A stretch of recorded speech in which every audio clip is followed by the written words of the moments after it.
Bonjour à tous. Alors, tout d'abord, bienvenue dans ce panel sur l'économie russe. On m'a chargé de vous donner une information ou de la redonner, qui est que vous pouvez poser des questions en ligne que je recevrai sur la tablette, et il y aura un temps de réponse aux questions et de discussion à la fin du panel, vers la fin du panel. Donc ça, c'est la première chose. La deuxième chose, je voudrais remercier d'avoir pris sur leur temps pour venir nous rejoindre dans ce panel les trois orateurs qui vont s'exprimer dans l'ordre suivant. Tout d'abord, à ma droite, Julien Vercueil, qui est professeur de sciences économiques à l'INALCO, ou l'ANGZO si vous préférez, dont il est le vice-président et le spécialiste de la Russie. Alors nous aurons ensuite, alors c'est un peu une mauvaise nouvelle, Catherine Locatelli a été testée positive au Covid avant-hier. Alors elle n'est pas venue nous contaminer, et je l'en remercie, mais je la remercie aussi surtout pour participer néanmoins au panel. Alors je n'ai pas dit que Julien allait parler de l'économie russe et surtout de ses échanges extérieurs. Catherine Locatelli est une spécialiste de l'énergie et en particulier des hydrocarbures, donc elle nous parlera de ce secteur crucial de l'économie russe.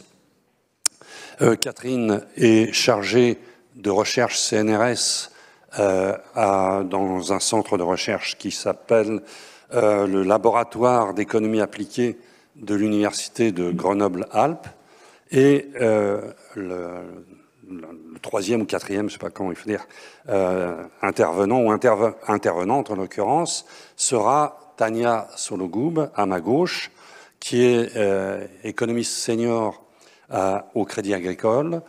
Je précise tout de suite qu'elle va s'exprimer en tant qu'expert à titre personnel.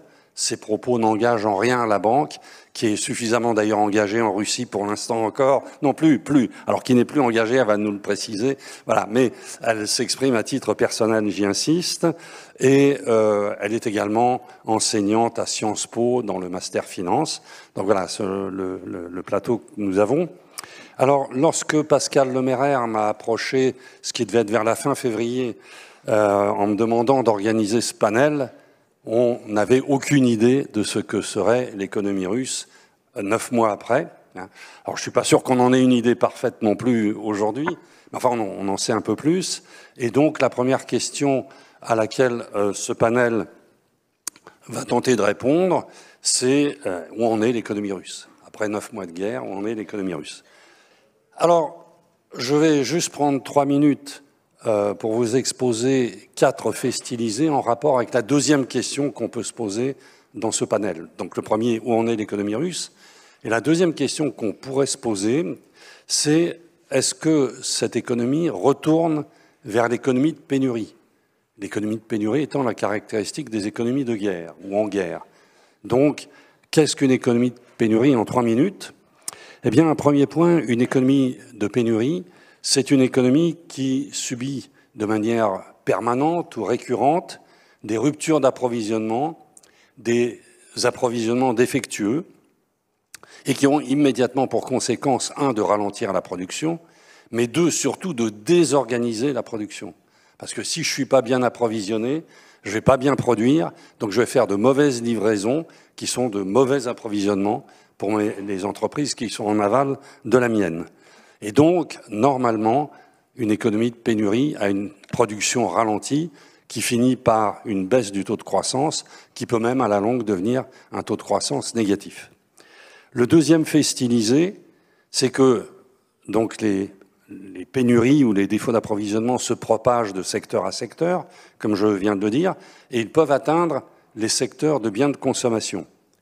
Et dans ce cas-là, qu'est-ce qui se produit? Il se produit ce que les économistes appellent un excès de demande insatisfaite des consommateurs, et qui va se traduire, suivant que les prix sont fixes ou flexibles, ça va se traduire, si les prix sont fixes, par des files d'attente dans les magasins, que tous les spécialistes de l'Union soviétique ont étudié pendant des décennies, ou bien les prix sont flexibles, libres, et à ce moment-là, ça va se traduire par une inflation forte qui peut même dégénérer en hyperinflation. La troisième caractéristique ou fait stylisé d'une économie de pénurie, c'est que c'est une économie qui a tendance à importer beaucoup. Elle a une forte propension à importer pour combler les manques, les pénuries de sa propre économie intérieure. En revanche, sa propension à exporter est relativement faible, précisément parce qu'elle est en pénurie, elle exporte peu. Et donc, si on importe beaucoup, on exporte peu, il y a une tendance normalement au déficit extérieur d'une telle économie. Alors évidemment, beaucoup d'économies de pénurie, pour cette raison même, deviennent des économies autarciques, enfin réduisent leurs échanges extérieurs pour ne pas subir ce déficit du commerce extérieur. Mais il y a une exception. Si l'économie de pénurie a la chance de détenir sur son territoire ce que je vais appeler des produits exportables par nature, c'est-à-dire qui n'ont pas besoin d'un long processus de production ou pas beaucoup d'échanges avec les autres secteurs, donc qui échappent en quelque sorte, ou en partie au moins, à la pénurie, alors quelque chose peut fonctionner. Alors c'est typique des ressources naturelles et particulièrement des sources énergétiques et encore plus particulièrement des hydrocarbures qui ont tendance à devenir un secteur clé dans les économies de pénurie qui disposent de cette ressource. C'est pourquoi l'économie de pénurie a pu perdurer pendant des décennies en Union soviétique, en Russie, bien sûr, par voie de conséquence, mais aussi dans d'autres pays auxquels on ne pense pas spontanément, peut-être, l'Algérie, l'Irak, l'Angola, j'en passe, et des meilleurs. Voilà. Donc je vais m'arrêter là, et je vais passer la parole à notre premier orateur. Merci Julien d'être parmi nous. Tu as la parole pour 15 minutes. Merci beaucoup, bonjour à tous. Tout d'abord, merci Vladimir de m'avoir proposé de participer à ce panel sur l'économie de la Russie. Alors, ce que je vais essayer de faire en 15 minutes, c'est trois choses. D'abord, vous expliquer quel est le contexte d'information dans lequel on se trouve aujourd'hui pour essayer d'analyser l'économie de la Russie. Ensuite, ce que, compte tenu de ce contexte d'information, on peut dire sur l'état de l'économie de la Russie, tout en essayant de répondre à la question de Vladimir. Est-ce que le repli de la Russie est un premier pas vers l'économie de pénurie? Et puis troisièmement, justement, puisqu'il s'agit de premier pas, essayer d'imaginer quelques scénarios possibles, puisqu'on est dans une journée de l'économie, enfin des journées de l'économie qui sont consacrées aux bifurcations. Et s'il y a bien une bifurcation, c'est celle de la guerre en Ukraine, bifurcation géopolitique majeure qui touche le monde entier. Alors, première question, faut-il croire les statistiques russes? 3 points. Premier point, on a observé depuis la fin des années 2000 et tout au long des années 2010 une politisation progressive des statistiques économiques en Russie, c'est-à-dire leur instrumentalisation, leur usage à des fins politiques. Ça ne voulait pas forcément dire qu'elles étaient modifiées, mais ça voulait dire qu'elles étaient utilisées de manière de plus en plus flagrante pour faire passer un certain nombre de messages politiques. Il y a un exemple que j'aime bien prendre, c'est celui du classement Doing Business de la Banque mondiale, qui a été magistralement instrumentalisé par Vladimir Poutine et ses conseillers. Deuxième élément, au fur et à mesure que le régime se crispe, il se crispe en une vingtaine d'années, il devient de plus en plus averse aux mauvaises nouvelles. Et on a un exemple qui n'est pas économique, mais qui est vraiment flagrant, qui est la gestion des informations sur l'impact de la crise du Covid en Russie. Dès mai 2020, il était possible, et je l'avais fait, de calculer l'écart entre les chiffres avancés par les organismes officiels de la Russie et la mortalité probable effective en Russie, qui était un écart de 1 à 4. Et en fait, cet écart s'est trouvé confirmé par les statistiques d'Eurostat elles-mêmes, tout simplement par la surmortalité, qui ont montré que la Russie avait été l'un des pays les plus touchés par la pandémie. Environ, on estime, 1 million de morts en Russie, causés par la pandémie, au lieu des 300 et quelques mille qui sont annoncés et qui sont reproduits dans toutes les statistiques que vous pouvez trouver aujourd'hui. Troisième élément, la guerre. Et en fait, c'est très intéressant de voir que dans le cadre de la guerre, on a une présentation un peu paroxystique de cette utilisation des statistiques, puisque c'est en particulier un des rapports de la Banque centrale de Russie qui avait été posté sur le site de la Banque centrale de Russie en juillet 2021, qui a permis à certaines des sanctions d'être aussi efficaces dans le gel des avoirs de la Banque centrale de Russie à l'international. Et donc la Banque centrale de Russie a immédiatement réagi en disant deux choses tout à fait significatives, mais dans les heures qui ont suivi. Première chose, le système bancaire ne doit plus diffuser d'informations sur son site. Deuxièmement, il faut qu'il continue à me produire des informations à moi-même. Donc, on a une réaction tout à fait immédiate qui montre que là, on passe à un autre stade qui est non plus le stade de l'utilisation, mais le stade de la modification des données. Alors, est-ce que ça veut dire que tout est faux dans les statistiques qui sont produites aujourd'hui en Russie? La réponse est non. Pas du tout. Il y a encore des statistiques qui sont relativement fiables qui sortent de Russie, mais, et ça je m'adresse aux étudiants qui sont là, ça veut dire qu'il faut confronter et faire le tri.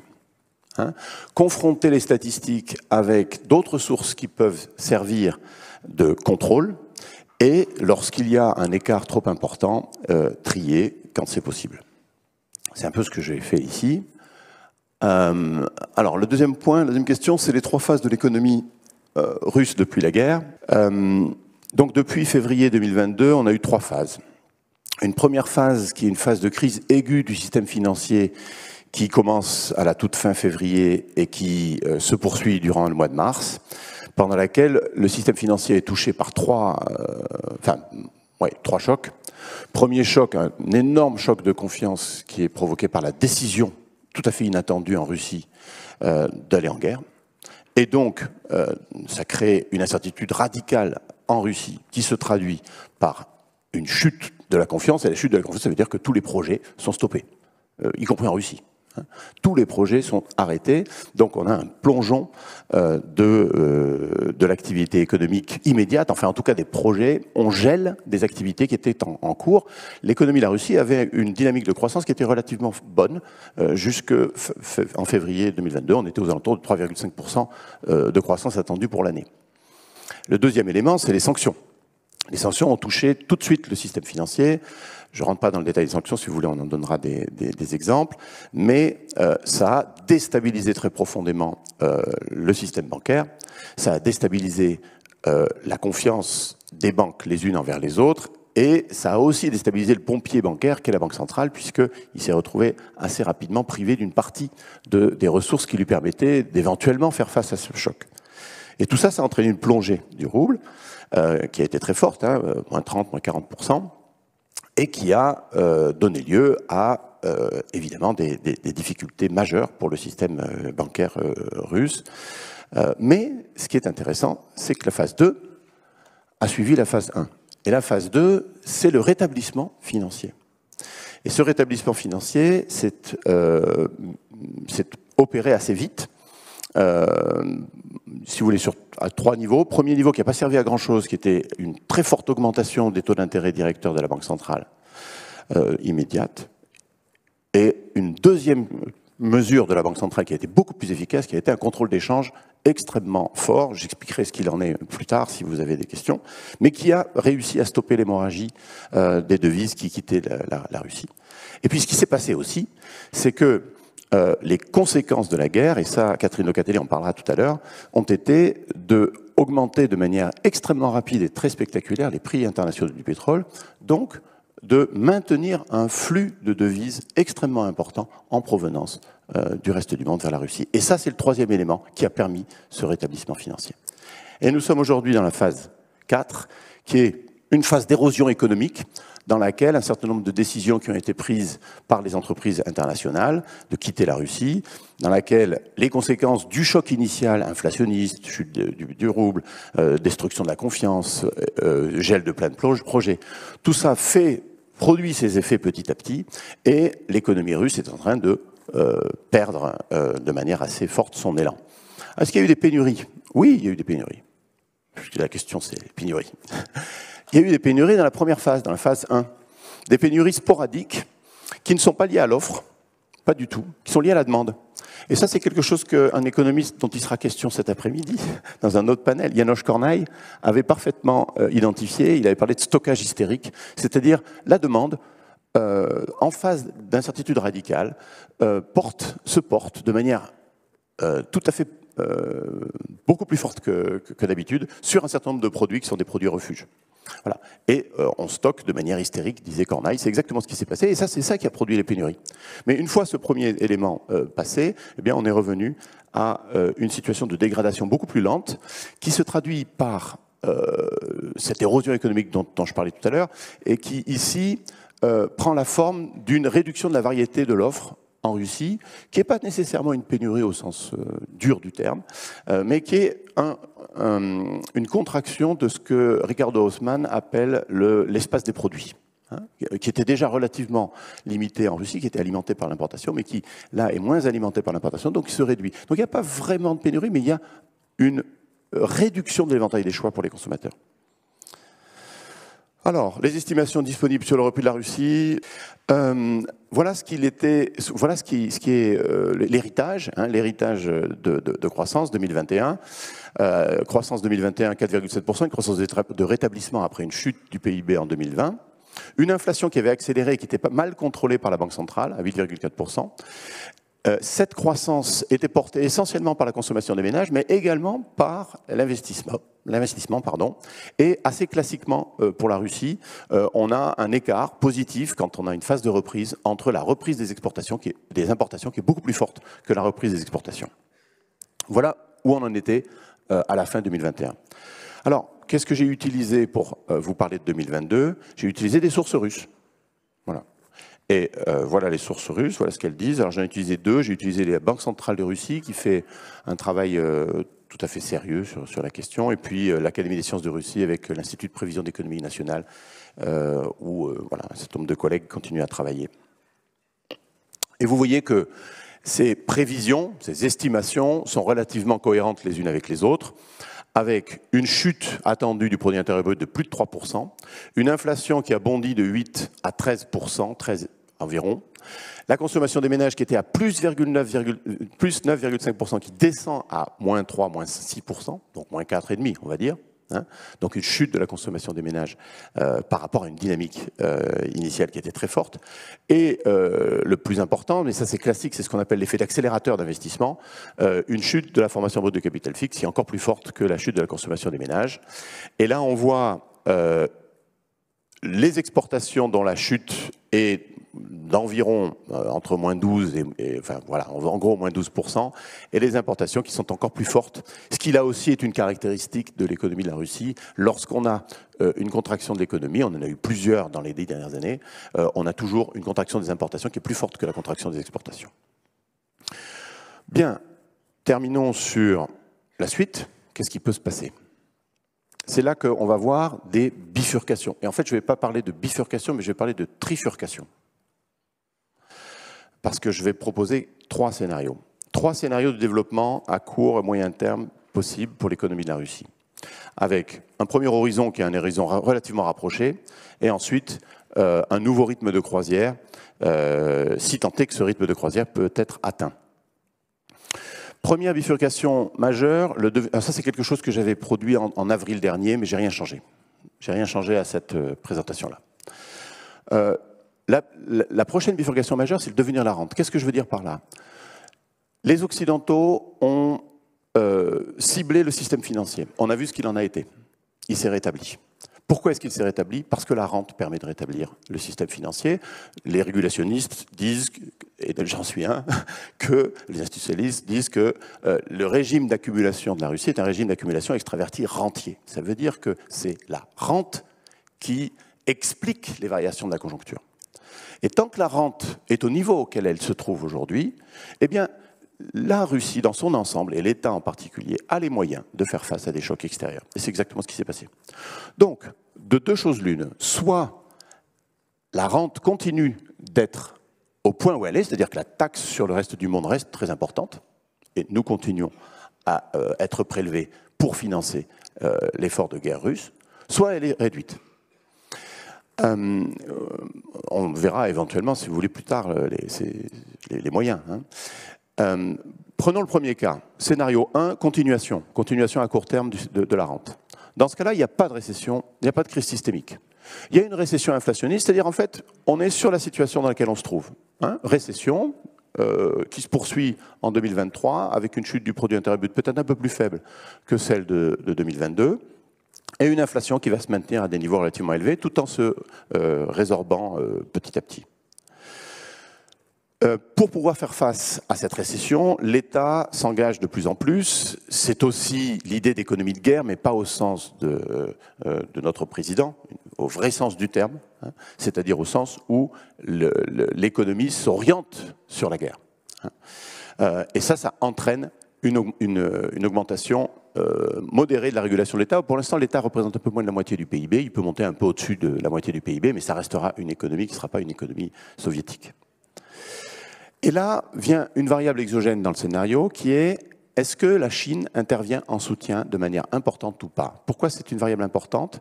Parce qu'il y a un écart de 1 à 10 entre le PIB de la Russie et le PIB de la Chine. Donc si la Chine décide d'aider, elle peut le faire. Elle peut le faire de mille et une façons, et en particulier en tant que client, mais aussi en tant que fournisseur, et en particulier de fournisseurs de technologies qui ne sont plus amenés par les Européens. Donc premier sous-scénario, extension, intervention forte de la Chine, qui devient en fait une sorte de substitut de l'Union européenne. L'Union européenne a porté à peu près 40% des ressources extérieures et à la fois des fournitures et à la fois des livraisons pour la Russie. Eh bien, la Chine petit à petit se substituerait, mais ça c'est à moyen et long terme, à l'Union européenne.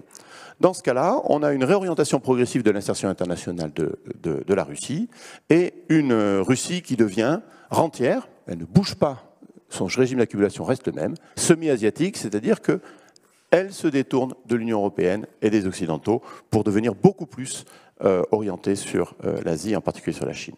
Deuxième sous-scénario, faible intervention, on sent que c'est plutôt ce scénario-là qui est en train de se dessiner, en tout cas les dernières indications font plutôt penser à ça. Et dans ce cas-là, le déclin socio-économique de la Russie s'accélère. Il s'accélère assez largement parce que l'espace des produits se réduit, parce qu'il y a moins de ressources qui viennent de l'étranger.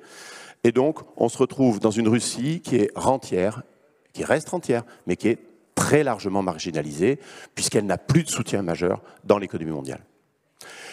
Et le troisième et dernier scénario, c'est l'assèchement à court terme de la rente pétrolière. On a une crise systémique, c'est-à-dire ce que les régulationnistes appellent une crise du régime d'accumulation et pas juste une crise du mode de régulation. Une extension illimitée des régulations d'État. Dans ce cas-là, il est sûr que la Chine ne vient pas en soutien de manière forte. Elle n'interviendra pas dans ces circonstances. On a des défis majeurs de coordination, une forte instabilité politique et une économie qui devient très étatisée, et qui devient un dominion technologique chinois, puisque le peu de technologie qu'elle peut obtenir vient de la Chine. Je vous remercie. Merci à Julien. Tu as été parfait sur le timing. Bravo. Donc, je fais appel à la technique pour que nous recevions maintenant l'intervention en distanciel, comme on dit, de Catherine Locatelli. Catherine, vous avez la parole, si on vous la donne. Enfin, si techniquement, voilà, je pense que ça va marcher. Merci beaucoup, Monsieur Andras. Alors moi, je suis très, très contente d'intervenir aujourd'hui sur les questions des hydrocarbures. Je vous prierai d'abord de m'excuser parce que j'ai été effectivement testée positive au Covid, donc j'ai un petit peu du mal à parler, mais j'espère que ça va quand même aller. Alors, on a déjà commencé un petit peu dans la présentation précédente à parler de cette grande question des hydrocarbures de la Russie. Et il y a quand même deux grands volets dans cette question-là. Il y a d'abord effectivement le volet conséquences internes de la Russie. Les hydrocarbures, c'est effectivement une source importante de revenus pour la Russie, une source importante de croissance économique et d'équilibre budgétaire. Mais il y a un autre volet qui me semble tout aussi important, qui est quelles conséquences du retrait de la Russie des marchés pétroliers et gaziers. Et est-ce que quand même on peut se passer totalement d'un approvisionnement en pétrole et en gaz russe? Alors concernant la première question, elle est directement liée aux sanctions qui ont été mises en place. Alors, je vous les rappellerai rapidement. Hein, c'est des sanctions, le retrait des grandes compagnies pétrolières internationales, mais qui n'est pas totalement acté, puisqu'on a encore des grandes compagnies comme Total qui restent dans les projets de GNL, et on a encore les compagnies chinoises, indiennes et japonaises qui restent dans les projets gaziers de Sakhalin. Hein, donc, ce retrait n'est pas total. On a ensuite les sanctions technologiques, et puis on a surtout cette volonté de l'Union européenne d'ici 2027, de se désengager totalement d'un approvisionnement en énergie en provenance de Russie. Alors le timing était le suivant sur le gaz. Il s'agissait de diminuer de 2/3 les importations à partir de fin 2022 et de cesser totalement en 2027.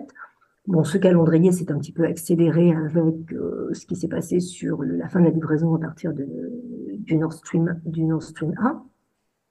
Et puis, on a le moratoire qui va s'imposer à partir du 5 décembre de cette année. C'est-à-dire qu'à partir du 5 décembre, en théorie, l'Union européenne ne devrait plus prendre de pétrole brut en provenance de Russie, et à partir de 2023, de février 2023, elle ne devrait plus prendre de produits pétroliers, à l'exception de quelques pays qui ont été exemptés de ça, la Hongrie, la Bulgarie, pour des raisons de dépendance extrêmement forte. Donc il y a bien cette volonté, finalement, du côté de la communauté internationale, de ne plus s'approvisionner ou de diminuer les approvisionnements en provenance de la Russie. Alors, l'idée derrière ce désengagement, c'est de dire finalement, ça va permettre de diminuer les revenus financiers qui sont adressés à la Russie, entre parenthèses, de plus financer l'effort de guerre comme on a pu le voir écrit ça et là, et donc de mettre à mal la croissance économique russe. Problème, est-ce que vraiment cette mesure s'est traduite dans les faits? Alors c'est extrêmement compliqué de savoir aujourd'hui où en sont les exportations pétrolières et gazières russes. Comme M. Berkel l'a mentionné au début, on est quand même dans des schémas extrêmement opaques aujourd'hui sur les statistiques et en plus sur les réseaux d'acheminement. Donc, ce qu'on peut dire, c'est qu'on est à peu près sûr que les exportations gazières russes ont beaucoup diminué. Mais vous voyez, par exemple, aujourd'hui, on est en train de dire qu'une grosse partie du gaz en provenance d'Azerbaïdjan qui va vers l'Union européenne est en fait du gaz russe. Donc, on ne sait pas vraiment qu'est-ce qui arrive de ce gaz dans l'Union européenne, d'autant plus il y a quand même encore 2 gazoducs qui fonctionnent. Il y a encore de la livraison qui se fait par l'Ukraine et il y a encore de la livraison qui se fait par le Turkish Stream. Et deuxième élément, et du côté du pétrole, la baisse de 1 million de barils jour des importations pétrolières de l'Union européenne, en fait, a été reportée sur la Chine et l'Inde, qui ont totalement compensé ces baisses de livraison de l'Union européenne, avec la grande question, que va-t-il se passer à partir de décembre? Est-ce que la Russie est capable de réorienter un peu plus d'1 million de barils jour à partir de décembre? C'est quand même une question qui reste posée, qui reste totalement ouverte. En tout cas, ce que l'on peut dire, c'est que effectivement, les accroissements du prix du gaz et du prix du pétrole ont quand même permis de maintenir, voire d'augmenter à certains moments les revenus financiers de la Russie. Donc, on reste extrêmement prudent sur cette histoire de déconnexion de la Russie du marché pétrolier international. Alors, sur le futur, bien évidemment, tout dépendra de la capacité de la Russie à réorienter ses exportations pétrolières et gazières vers l'Asie, et on pense en particulier vers la Chine et l'Inde. Alors, ça peut se faire sur le pétrole relativement vite, c'est beaucoup plus compliqué sur le gaz naturel, puisque sur le gaz, il va falloir refaire des gazoducs, mais c'est bien dans l'intention de la Russie de ramener le pétrole qui allait vers l'Union européenne, de le ramener vers la Chine, vers le Japon, et voire éventuellement vers l'Inde. Alors, dans ce contexte-là, donc tout dépendra du rythme et de l'ampleur du basculement du pivot gazier et pétrolier vers la Chine. Alors, les conséquences sur la production, on a beaucoup évoqué le fait que les sanctions occidentales allaient mettre à mal la production pétrolière et gazière russe. Je pense qu'il faut être assez prudent sur ce point-là. Il me semble que ce qui risque de mettre à mal l'évolution de la production pétrolière et gazière russe, c'est plutôt la demande qui lui sera adressée. Si effectivement la Russie n'arrive pas à faire rapidement son pivot vers l'Asie et d'une ampleur égale à ce qu'elle exportait vers l'Union européenne, il n'y aura pas besoin de faire augmenter la production pétrolière et gazière russe. Donc, dans ce cadre-là, la question des sanctions, en particulier technologiques, sera moins prégnante, puisque cette technologie, elle servait surtout à mettre en production des gisements difficiles à produire. Là, on n'aura plus besoin de mettre en production ces gisements un peu difficiles à produire, et donc, par conséquent, on aura moins cet effet sanction, à l'exception d'un point qui sera le GNL. La Russie veut devenir un exportateur majeur de GNL, or le GNL est sur technologie américaine. Donc effectivement, là, le programme de GNL russe peut être mis à mal, ou en tout cas retardé de quelques années par rapport à ce qui était initialement envisagé. Du côté des financements, ce qu'on a vu apparaître, et je tiens à le souligner, hein, ça date, c'est des inflexions qu'on voit apparaître avant, en fait, la crise entre la Russie et l'Ukraine. C'est quand même la Chine qui devient un des financeurs importants des grands projets énergétiques, et en particulier des grands projets gaziers russes. Le projet de Total, hein, avec Novatek sur le GNL, est en fait largement financé par la Chine. Et donc, cette question du financement va être importante. Il va être important de voir si la Chine est prête à s'engager plus massivement sur le financement des hydrocarbures de la Russie. Alors, dernière conséquence qui me semble importante de mentionner, en tout cas du côté de la Russie, c'est que probablement toute la logique des réformes qui avaient été mises en place sur le secteur des hydrocarbures va être complètement bouleversée. Quoi qu'on en dise, l'objectif majeur de la Russie depuis, me semble-t-il, la fin des années 2010, c'est quand même d'avoir des acteurs qui deviennent des acteurs internationalisés et des acteurs globaux du marché pétrolier et gazier. On voit bien sur la Russie qui adhère à l'OPEP+, on voit bien Rosneft se constituer en grande compagnie pétrolière internationalisée, jouer sur les marchés pétroliers. De la même manière sur le secteur gazier, l'objectif c'était bien d'exporter à la fois vers l'Europe, vers l'Asie, voire même l'Amérique latine si les conditions se prêtaient. Il me semble que ce projet-là, ce projet de globalisation a pris fin avec ce qui s'est passé avec la guerre entre la Russie et l'Ukraine, et en particulier avec la volonté de l'Union européenne de se désengager totalement d'un approvisionnement énergétique en provenance de Russie. Alors ça me permet d'évoquer la deuxième question, qui est bien évidemment les conséquences sur les marchés pétroliers et gaziers. Alors je vous rappellerai simplement les conclusions quelques grandes conclusions que vient de publier l'Agence internationale de l'énergie à ce propos. L'Agence internationale de l'énergie considère qu'on est aujourd'hui dans une crise énergétique mondiale. Alors une crise énergétique mondiale qui se dessinait avant le conflit, mais qui a été largement accentuée par le conflit. Deuxième grande conclusion, elle considère que même après la résolution du conflit, et quelle que soit la résolution de ce conflit, les marchés pétroliers et gaziers ne redeviendront plus comme avant. C'est-à-dire qu'on a une véritable rupture, parce que derrière les réorientations de volume qu'il y a, on a d'autres choses qui sont en train de se jouer, et ces autres choses, c'est de nouvelles configurations des échanges, de nouvelles modalités d'échange et de nouvelles modalités d'organisation des marchés pétroliers et gaziers. Alors, simplement pour illustrer ces éléments-là, je voudrais simplement prendre deux exemples. Le premier exemple, c'est le marché gazier de l'Union européenne. Le marché gazier de l'Union européenne, la Russie, c'est 40% des fournitures de l'Union européenne. C'est donc se retirer de 40% de ces livraisons-là, il va falloir trouver 40% d'alternatives. Mais c'est pas simplement trouver 40% d'alternatives. La Russie se positionnait de manière très particulière sur ce marché gazier de l'Union européenne. Elle était d'abord le fournisseur à bas coût de production, donc vraisemblablement l'Union européenne va aller vers une fourniture gazière plus chère, avec des conséquences importantes sur sa productivité, sur son secteur industriel, etc. Deuxième élément important, la Russie, c'était aussi ce qu'on appelle dans le domaine énergétique le swing supplier.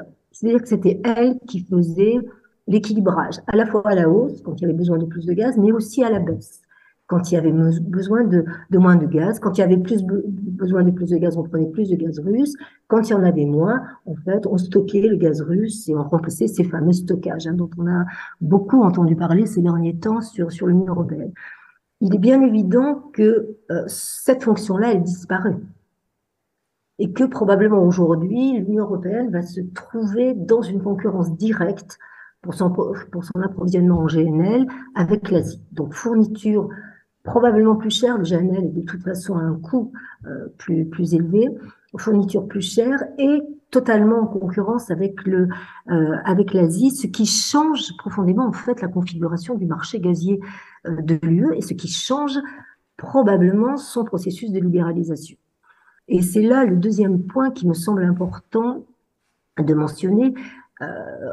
Mettre la Russie sur les hydrocarbures, la sortir du jeu international, ça n'est pas comme mettre des sanctions sur l'Iran ou le Venezuela. La Russie, c'était le premier exportateur mondial de pétrole et de produits pétroliers, c'est-à-dire 8 millions de barils jour. Et deuxièmement, c'était le premier exportateur mondial de gaz avec à peu près 250 milliards de mètres cubes de gaz. Remplacer une telle fourniture va être extrêmement compliqué en termes d'investissement, en termes de zones dans lesquelles on va produire, et probablement ce que cette crise, elle met fin en fait à une idée qui avait été qui datait depuis les années 90, qui était de dire les marchés internationalisés, concurrentiels, sont le meilleur moyen de gérer les questions de sécurité d'approvisionnement, de gérer la question climatique. La crise qui est en train de se passer et la manière dont elle est gérée, et je prendrai comme exemple, là, la manière dont elle est gérée, c'est de dire on va caper des prix. On va caper le prix du pétrole pour éviter des revenus financiers à la Russie, on va caper le prix du gaz.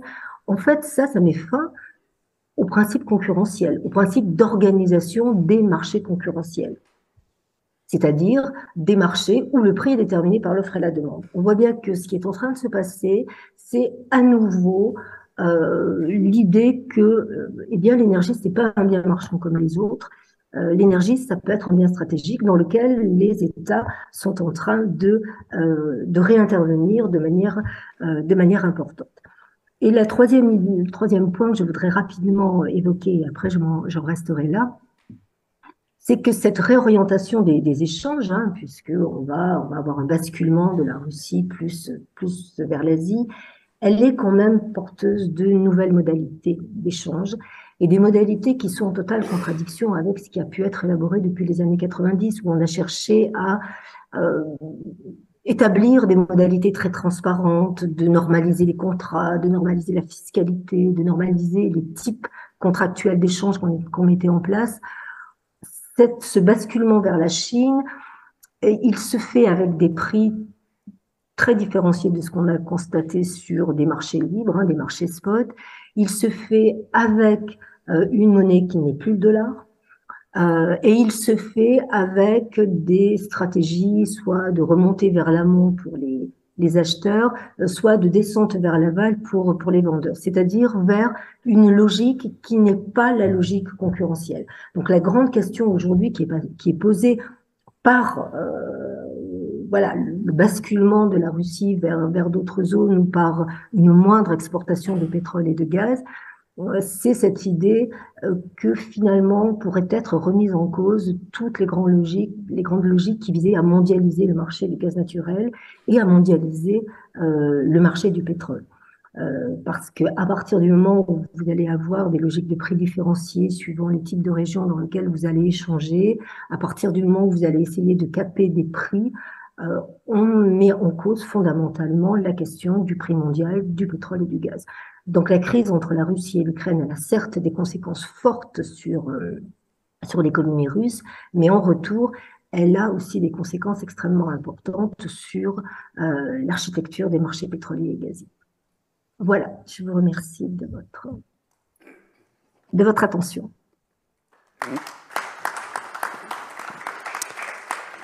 Merci Catherine, vous avez, tout comme Julien, été parfaite sur le plan horaire. Je vous souhaite bon rétablissement, beaucoup de paracétamol, mais restez avec nous encore si vous le pouvez pendant une petite heure. Et il peut y avoir des questions qui s'adresseront à vous directement. Voilà, donc.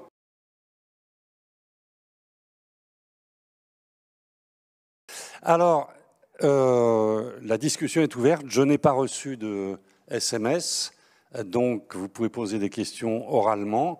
Et s'il n'y en a pas de pressante, alors je vais me substituer à... Alors j'ai une première question là et une autre derrière. Alors monsieur, s'il vous plaît. Sur quel point de comparaison, de similitude peut-être et de divergence pourriez-vous voir avec ce qui s'est passé il y a une quarantaine d'années, la course aux étoiles entre Reagan et Gorbatchev, où effectivement l'économie de la Russie a voulu faire la course à l'échalote en termes d'armement, donc beaucoup de dépenses militaires pour finalement ne pas y arriver, et au final, 5 à 6 ans après, la fin de l'Union soviétique. Alors, c'est beaucoup plus facile de montrer les différences que de montrer les similitudes dans ce genre de comparaison. Alors, je vais peut-être commencer par les différences. Les différences, c'est qu'on était dans un contexte d'essoufflement de l'économie soviétique beaucoup plus avancé, avec des tensions qui devenaient de plus en plus insupportables pour l'ensemble du système soviétique, plus le pacte de Varsovie. Tout ce système-là se délitait. Et cette course aux armements a été un petit peu le déclencheur et l'accélérateur de ces processus, le coup fatal. Donc, premier élément. Deuxième élément, on avait quand même à ce moment-là une tendance relativement longue à une baisse des prix du pétrole. C'est-à-dire que la capacité de l'Union soviétique à compenser des difficultés internes par l'importation liée à son exportation de pétrole était plutôt en voie de diminution et elle avait des tensions de plus en plus importantes. Ce qui fait que l'Union soviétique était en phase d'endettement croissant. Donc vous avez des vulnérabilités qui se cumulaient et dont certaines étaient très structurelles, c'est-à-dire qu'elles étaient inscrites depuis 50 ans dans l'évolution de l'économie soviétique, dans le fait que son système économique n'était pas du tout en mesure de faire face à la complexification et à la densification de l'économie occidentale. Bon, aujourd'hui, vous voyez, on n'est pas tout à fait dans cette situation-là. On a une évolution des prix qui est extrêmement erratique. Juste un point, pour vous dire que la vérité d'aujourd'hui n'est pas forcément la vérité de demain. Il y a 2 ans, les prix du pétrole étaient négatifs. D'accord ? Négatifs. Donc, voilà, c'est pour indiquer qu'il y a quand même des variations très très fortes. Et c'est ça la caractéristique des prix du pétrole. C'est pas qu'ils sont élevés, c'est qu'ils sont très volatiles aujourd'hui. Ce qui était un peu le cas déjà dans les années 80, mais qui était quand même beaucoup moins le cas qu'aujourd'hui. Deuxième grande différence, la Russie n'est pas en train de s'endetter fortement, elle s'est désendettée très très largement, ce qui ne veut pas dire qu'elle n'a pas une vulnérabilité liée à sa capacité d'obtenir des devises étrangères, mais pour l'instant, elle a encore la possibilité de voir venir, ce qui n'était pas du tout le cas de l'Union soviétique de Gorbatchev. Voilà. Et puis, dernier point, contexte politique très très différent. On avait un Gorbatchev qui était plutôt là pour essayer de s'ouvrir et de se rapprocher des puissances occidentales pour limiter les dégâts. Vladimir Poutine est dans une logique complètement inverse, une logique de fuite en avant, de fuite vers la confrontation. Vous voyez toutes ces différences. Si tu me permets, j'en rajouterai une. L'état de l'économie mondiale et l'insertion de l'Union soviétique dans celle-ci était également très, très, très différent. Comme je l'ai dit, c'était une économie un peu autarcique, qui limitait ses échanges extérieurs. La mondialisation elle-même n'avait pas atteint le degré de généralité qu'il y a là, et par voie de conséquence, l'Union soviétique n'était pas autonome, mais son degré d'interdépendance avec d'autres économies du monde était très faible comparé à sa situation en février dernier. Et ça change énormément la donne également, et les solutions. Enfin, je ne remet en cause aucun des propos précédents, mais il faut avoir ça aussi à l'esprit. Et donc moi-même, en m'excusant auprès du monsieur à qui je vais donner la parole ensuite, j'aurais envie de poser une question à nos panélistes. Est-ce que cette guerre n'est pas une étape dans ce que d'aucuns ont appelé depuis quelques années la démondialisation de l'économie? Oui, non, simplement indiquer que oui, je suis d'accord avec ce diagnostic, c'est avec le fait que c'est une étape. En fait, l'économie mondiale connaît une succession de chocs depuis 2008.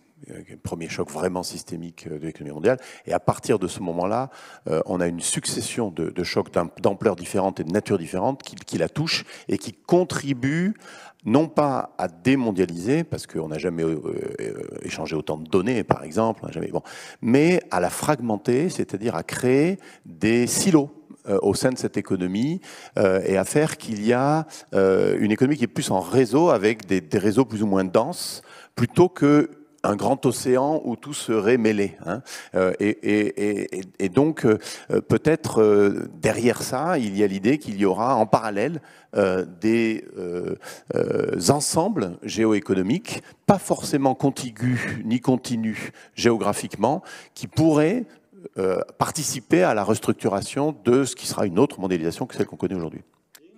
Alors j'avais une question, monsieur. Merci. Ma question, elle est sur la question humaine. Il y a beaucoup de pays qui vivent en ce moment une fracture autour de polarisation très importante. La Russie, ça a été très révélé par ce conflit ukrainien, sur lequel il y a une partie de la population qui s'est montrée complètement hostile à cette politique de conflit et qui a quitté le pays. Notamment dans les personnes qui ont quitté le pays, il y a beaucoup de démocrates il y a un exode des cerveaux qui a été important de la Russie. Cet exode des cerveaux, si je ne me trompe pas, il n'a pas été accepté par l'Union européenne. C'est-à-dire que les démocrates russes n'ont pas été intégrés, du coup, et pris comme réfugiés, ce qui fait qu'il y en a beaucoup qui sont partis vers des pays comme la Turquie. Je voudrais avoir une évaluation de ça, c'est-à-dire, est-ce qu'on sait à peu près à quel point les chercheurs, le monde de la culture, etc., a quitté en partie la Russie, et à qui est-ce que ça bénéficie, et qui sont les perdants de ça? Non, Chacha, c'est que j'ai un slide que je ne vous ai pas assez commenté, vous aviez les chiffres, mais c'est pas grave.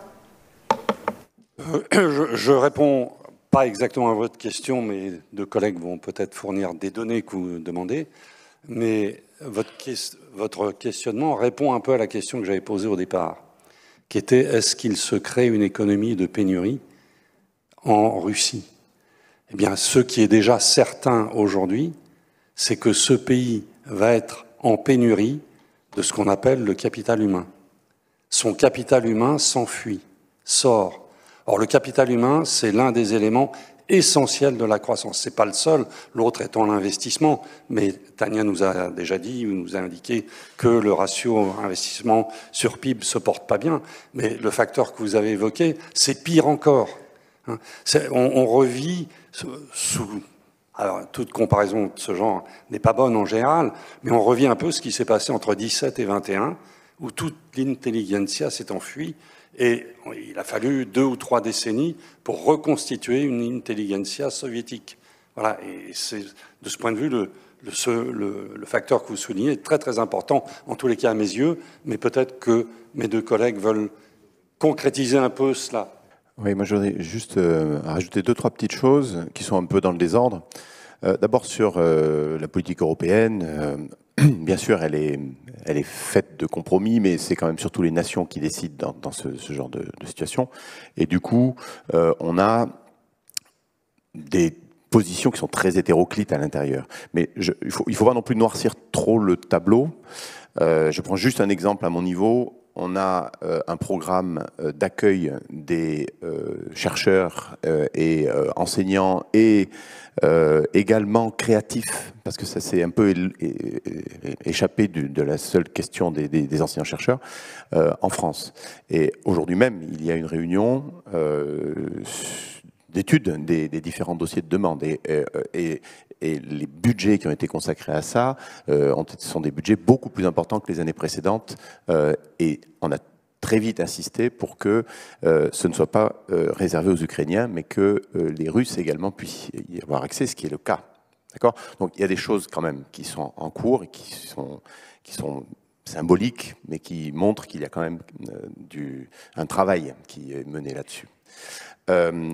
Deuxième élément, je regardais les chiffres sur les migrants. Je pense que, par exemple, sur la Géorgie, ils sont tout à fait sous-estimés. J'étais en Géorgie cet été. Absolument, en fait, je ne l'ai pas commenté, mais absolument d'accord. C'est des chiffres. C'est-à-dire que ceux qu'on trouve officiellement. On voit, en Géorgie, on voit des choses tout à fait étonnantes. On voit à la fois beaucoup de drapeaux ukrainiens, mais on voit énormément de touristes russes. Énormément de touristes russes. Tu parlais des prix de l'immobilier au Kazakhstan, les prix de l'immobilier à Tbilissi sont absolument stratosphériques. Et ça veut dire plusieurs choses, ça, qui sont assez complexes à démêler et pour lesquelles on n'a pas complètement une analyse définitive. D'abord, ça veut dire qu'il y a un afflux très important de citoyens russes qui se sentent plus en sécurité, éventuellement en accord avec eux-mêmes, à l'étranger, mais qui ne vont pas très très loin parce qu'ils se disent peut-être que dans pas très longtemps je pourrais revenir. Il y a des questions de visa aussi, il y a des questions d'opportunités qui se jouent, puis ils ont l'habitude de venir, bon, il y a tous ces sujets-là. Mais ça veut dire aussi autre chose, c'est que pour l'instant, moi j'ai un peu étudié la question du secteur du génie logiciel et des entreprises de services informatiques en Russie. Je sais que c'est une industrie qui est extrêmement intéressante, très importante et tout de suite très connectée avec le reste du monde. Depuis le début, elle s'est développée dans les années 90, à l'abri des radars, et c'est une des explications de son essor. Mais mettez-vous à la place d'un informaticien russe, il est bien à Tbilissi, mais aussi pour travailler pour son entreprise russe. Donc, il peut très bien continuer à contribuer à l'activité économique de Russie, tout en étant à Tbilissi. Vous voyez, les choses sont plus compliquées que ce qu'on peut penser en disant il y a un flux, un brain drain, etc. Hein.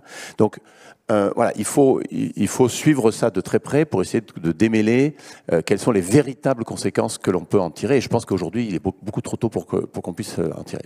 Le dernier point, quand même, qui est important à noter, c'est que ça se fait dans un contexte qui est un contexte démographique défavorable.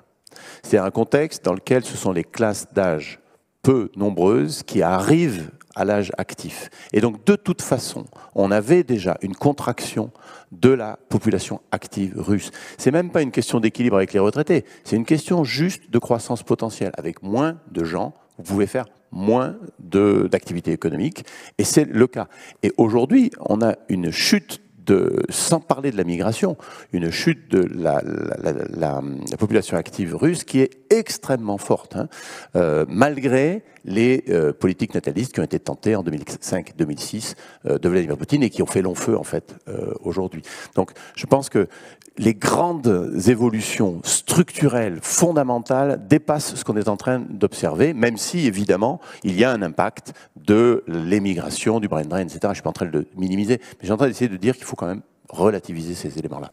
Et je crois que c'est une très bonne conclusion pour cette session. De toute façon, nous sommes arrivés au délai. J'espère qu'aucune question n'a été retenue ou que personne ne va partir frustré.